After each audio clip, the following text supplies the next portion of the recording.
All right, everybody, welcome back to another episode of Exclusive Chats and Studio Track. This is your host, Ecast, the producer. And once again, today we got a special invitation here in the Ecast studio. And I'm going to give you guys a little intro. Yo, he's an artist producer from San Jose, known for his unique auto-tune infused style and standout tracks like Casualidad and Fuma. With 3 current projects, a growing catalog of hits and collaborations, he continues to make wave in the music scene. Let's give it up to Brevin Rowand. What's up, y'all? What's What's up, up, my man? bro? Welcome Thank you to for having me, Ecast man. Studio, my guy. Hell yeah. How you feeling, bro? Feeling great. You feeling amazing? How you feeling? I'm pretty good. How was your drive here, man? Long. But, it's worth it, though. We're in the ECAST studio. It's fun as fucking here, man. Hell yeah, man. This is another of those interviews that I've been looking forward to. Every interview I say this, but to be honest, man, it's because I really enjoy having these conversations with everybody that comes around the studio. We could do this interview your way, either Spanish and English or whatever, como sea. Hey, man, we could. I feel like our Spanish is different, but we could try it, man. It don't matter, man. Fuck it, como sea. Español es español, bro. You feel me? Yeah, man. So, bro, the first time that I actually heard you was because obviously it was reggaeton. Yeah. But I think I'd send you a DM. I was like, man, I like it because you're doing reggaeton the right way. Yeah. And I was like, that is really different from what you regularly hear here in the West Coast in California. Yeah. Thank you. But let's go back, bro. Tell me about your early life, man. How this inspiration or that need of pursuing for music started. I mean, honestly, I feel like in order to really describe it in detail, I need a whole documentary. But no, just to give you the basics and the bullet points. I'm from San Jose, California. I was born in the South Side. My grandmother, she was really into music. My family comes from music. She made me take guitar lessons when I was a kid, piano lessons, stuff like that. Uh, since I was young, I've always liked like mariachi music. Okay. And then around 5, I think, or 6, my dad got remarried to my stepmom, and she was super younger. That's when reggaeton was like really like popping. That's when like Daddy Yankee early on and the Cangri album just dropped. Okay. She was playing all of that, and I was like, "What's this?" Right? So then I like fell in love with reggaeton. So I was like, "Damn, this is great!" Like I used to just play the songs. There used to be like people walking around in neighborhoods, or like you'll go to like the store and they'll sell like the knockoff CDs and stuff. Yeah. I'll buy one. It's like this whole mixtape of like 1,000 songs. It's just reggaeton with like Chris Angel, Wisin y Yandel, and all those folks. And I'll pick my favorite songs. I'll write down every single lyric from every song, and then I'll try to find a way to say something different without knowing I was remixing the song. Right. Okay. But that was before I even knew I wanted to do music. I think around 10 in middle school, I discovered GarageBand, just messing around. Started making, beats in a sense. And I also discovered, like, really fell in love with hip hop around that time. Okay. Once I was able to leave my house and, be out with my friends, they put me on to like my best friend's ringtone and voicemail was Mac Dre, and then my cousin, he was like super into Lil Wayne and 50 Cent. Like I fell in love with that kind of music, and then I kind of like put reggaeton like on a back burner, and I went super hip hop. So around 2011, I think I was 13. I was in Mexico actually. I had this laptop. It was like this like super cheap laptop. I downloaded FL Studio 7 XXL. That's what it was called. 7 XXL. Um, I made a beat. Like I figured out how to sample. I made the first beat I threw on YouTube without even like before it was type beats. Like it was called before it was like you could look up emotional hip hop instrumental. Like it was never. We had a type beats. conversation about that, man. We had a conversation about Yeah, that. it was never that. It was like a specific name. The beat I put up there, it was like a J. Cole. I put type instrumental. Start off with that, type instrumental. It blew up. It went for like 60,000 views in like a week. Back then, to me as a kid, I was like, damn, like it's a lot. Bro, it's fun that you actually mentioned that you actually caught this from your stepmom. Yeah. because me growing up, bro, I was prohibited from listening to reggaeton. Oh, same. And, Same, and, same. and reggaeton in Yeah. Puerto Rico was, I'm not gonna say like kind of like persecuted almost because Yeah. it was the underground music and it Yeah. was considered a lot with the underworld and stuff like that. Yeah. And it's crazy because I was the other day I was having a conversation with another guy that I interview here too, and I said that I would never imagine that the actual music that I was growing up on was gonna go mainstream now with Yeah. Bad Bunny on his new album. It's Yeah. crazy, you know? Yeah, it was definitely looked down upon. Even hip hop for me in my household, it was like if it's not mariachi or like that kind of Mexican style Yeah. music, then it's like devil music. It's like it's música de los diablos, See, and see. I would have to like listen to it like in the garage when no one was around. Escondido. Yeah, hell yeah, man. You were under the blanket. Yo, Yeah, I'm not gonna listen to this in front of mom. But yo, you know what I used to do mm, though? Once if they let me home by myself, blast that freaking sound yep, system yep, yep. playing all this music, bro. So how did that coming from an early age of music, right? How did that switch or mold your personal journey, man?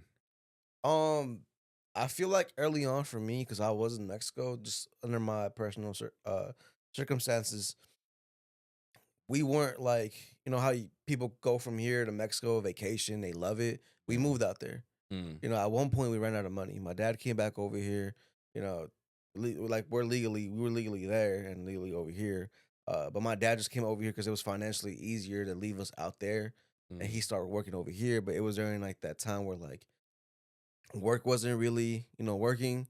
So Yeah. we had to figure out something, and then it clicked in my head. I was like, I could sell beats online. SoundClick was a thing back then. So I'll upload my beats on the SoundClick. They get bought $25 at least, 35 bucks at least, $200 exclusives.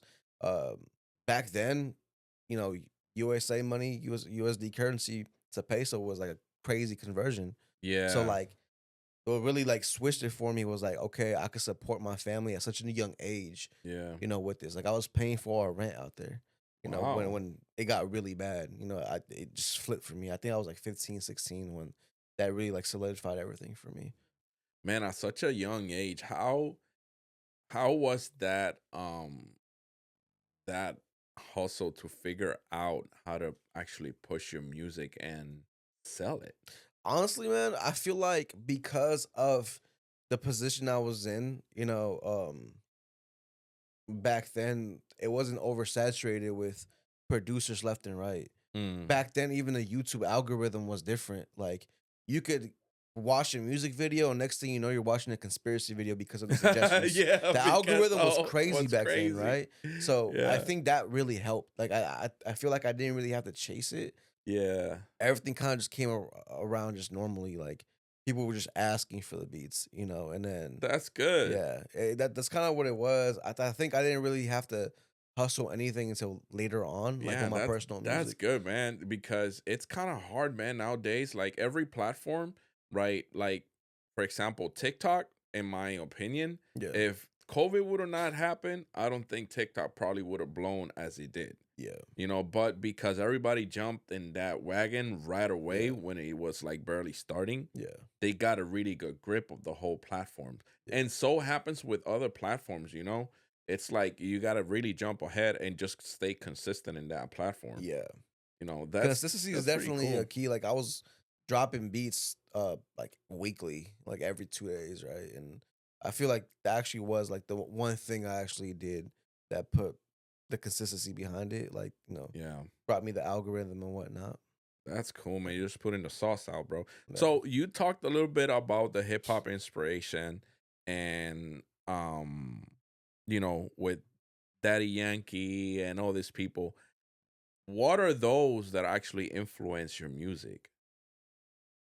My vocal music, like with me on the actual song, Daddy Yankee's up there. He's always been up there. Like I even still like I try to figure out how I could implement his old school flows Yeah. into this new school stuff that's going on, but it's kind of hard, especially with the auto tune because he wasn't really doing auto tune like that in the beginning.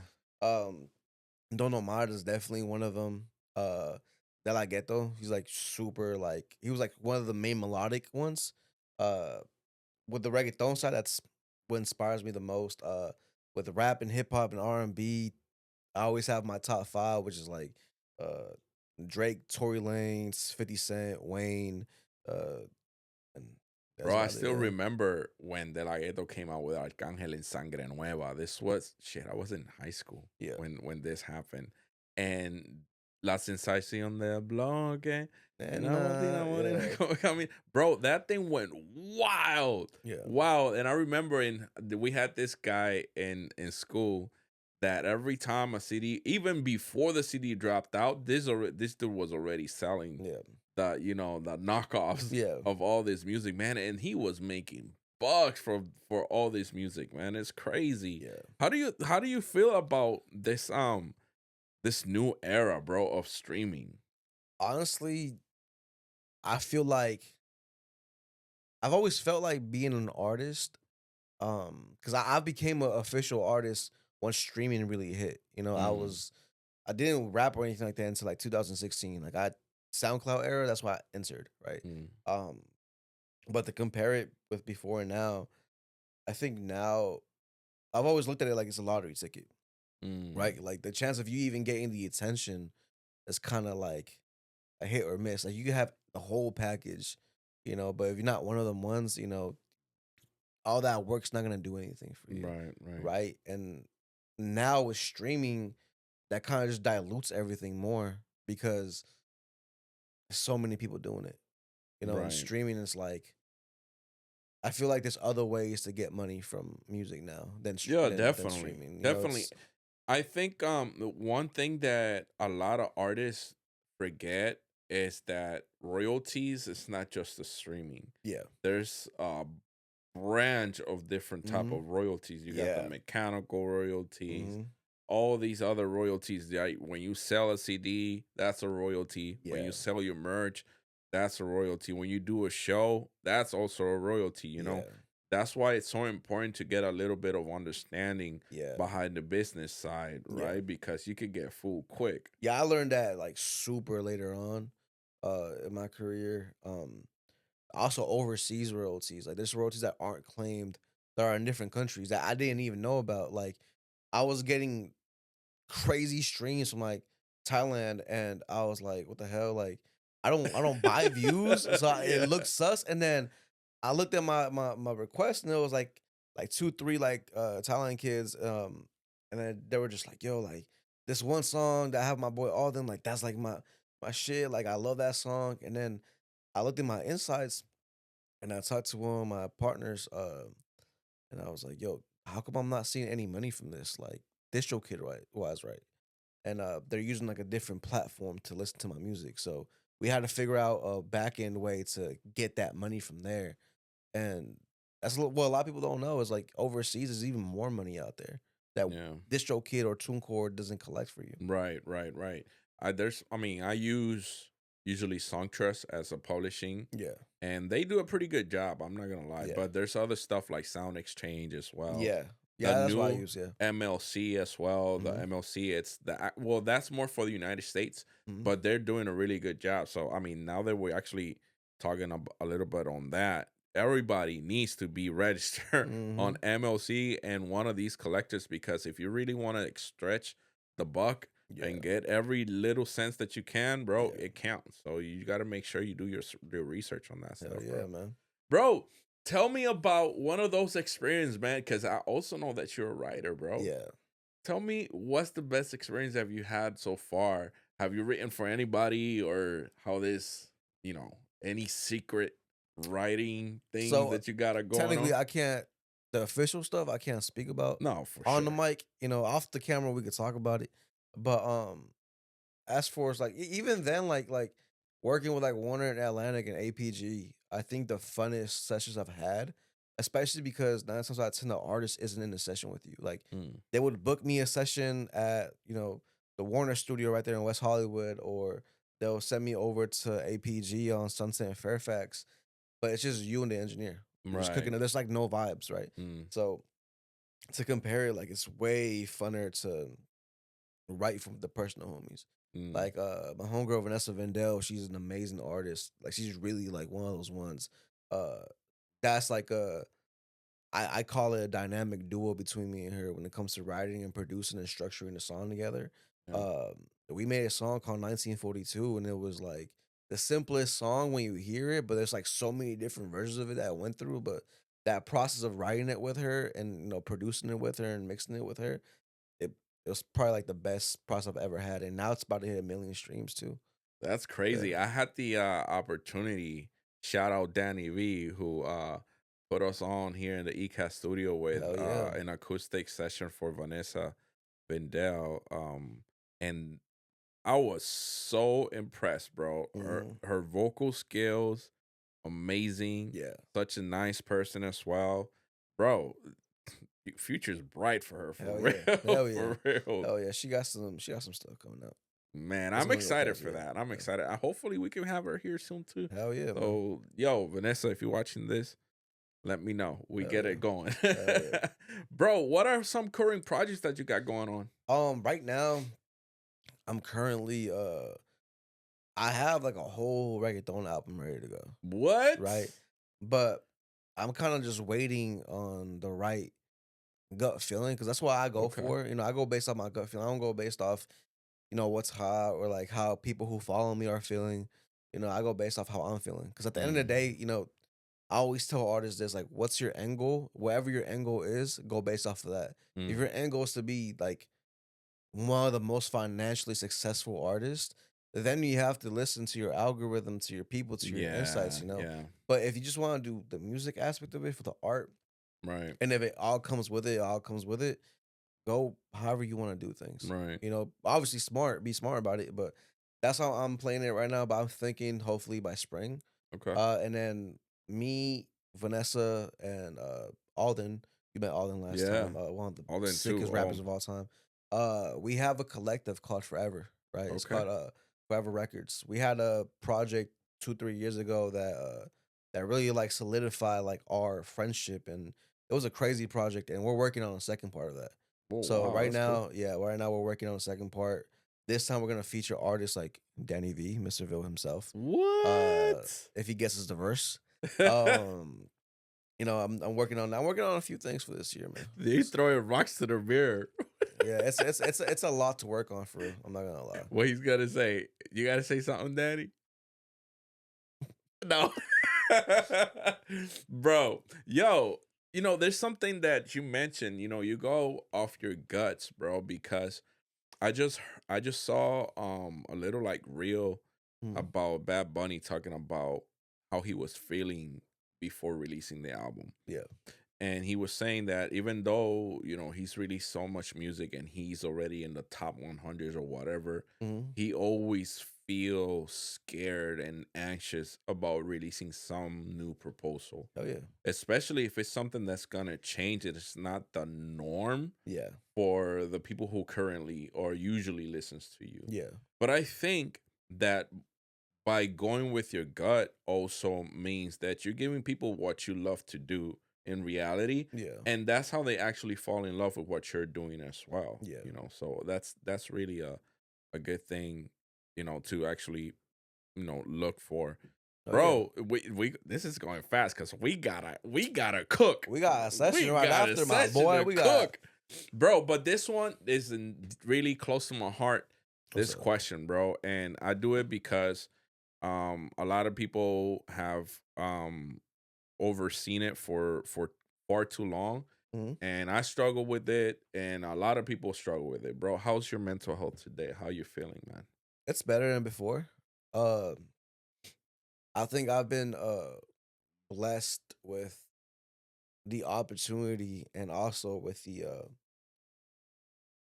you know, just knowing myself and trying to read my own body of like you never know everyone's story, right? Hmm. But my personal own story that I'll tell later on in the future, it comes with a lot of trauma coming up and stuff like that, coming from where I come from and growing up the way I did. A lot of it you kind of just tuck away. Mm, You kind of just don't pay attention to it, and I was blessed with job opportunities that allowed me to get therapy. mm, So now with therapy, I know how to handle like I had severe anxiety. Like if you would have met me 6, 7, 8 years ago, I was diagnosed with social anxiety, severe social anxiety and Mm, depression. I wouldn't be able to be here without, some kind of, I don't know, alcohol. Like I don't even drink anymore. mm, But after going to therapy, I was able to figure out the source of everything and mm, kind of just cope in a better way. yeah. To me, at least, it got better. It'll never go away, but you figure out a process of how to appreciate life a bit more. How has music impacted you on that? Um, it's weird. I feel like when I was young, when I was a teenager, it was definitely my escape. Especially in the YouTube community I was building for myself. Like, it's definitely an escape to help you and also Yeah. express like your emotions through music. Me personally, I've never been the artist to write my life on a record. I'm saving that for later, for my official album years from now. Um, Now as an adult, music with mental health, as a listener, I appreciate it. As a creative, I don't really indulge. I don't clash those roles together yet. Mm, mm, I'm still mm, trying to collect it that way. I don't say something I'll regret later on in the future. right. Like um, I don't know if you heard, but Eminem's mom passed away recently. Oh yeah. He put everything on the record, right? Right. And then from what I know, they were in better terms before she passed, Mm, right? And I know he probably doesn't regret saying what he said and making those songs about his mom, but I know that if he probably had the chance to do it differently and make amends sooner than that, those songs probably would have never seen the day of light, and they bro, might hit that's a little bit differently. crazy. So That's crazy because you say that, but they're also the songs that actually most of them make put them up there too. yeah, yeah. That's There were the crazy. neck breakers for sure. They were like, "Damn," Yeah. like, "You really said that?" Um, but when I think about my trajectory, I don't want the end of my line to be that, me looking back at everything and saying, "Damn, like, Right. now I'm cool with this parent, or this Mm, person, and, I said that about them on this song." yeah. Like, I'd rather get Got my it. issue sorted and then put everything I went through on a song. Damn, bro. So now that you actually did kind of mention a little bit more about the project. Mhm. So and you said when is probably gonna be coming out? Spring. Spring? Spring. It's a collective of Do you reggaeton got a music I name? put together. Um I do, but I'm not dropping it yet. Oh I'm not dropping it yet. man. I'm not Well, we're dropping gonna it have to be staying tuned, people. Stay yet. tuned. Yeah. Yeah. Stay tuned, bro. But anyways, man, bro, I'm just excited to have you here again. Oh yeah. And I'm ready to cook. So let's go put on our chef, Let's bro. get it, man. And Thank you for give having it me. give everybody your shout outs and your social medias where they can find you. So once again, I go by the name of Brevin Rowand. Social media, everything is Brevin Rowand. You'll see it in some kind of bio or tagged in the description, wherever the case may be. Shout out Manny, Ecast, shout out Danny V, shout out the Forever Crew, shout out the underdogs, man. The underdogs is somebody you gotta have a big ass podcast for. They're the next up, bro. Man, That whole collective is gonna go I'm crazy. gonna have to rent the place to do a whole open Hell interview yeah. for the whole You're gonna need collective like for a whole real. ass stage and everything. Yeah, but Man, you know what? Thank you. I'm yeah. definitely gonna consider that. Hell So yeah, man. But thank you for having me, man. nah, for sure, man. Thank you for being here, my guy. Hell yeah. And yo, this was episode 7, Brevin Rowand. Así que pendiente. We're gonna have something cooking up and coming out for y'all too as well. So Hell yeah. catch you later.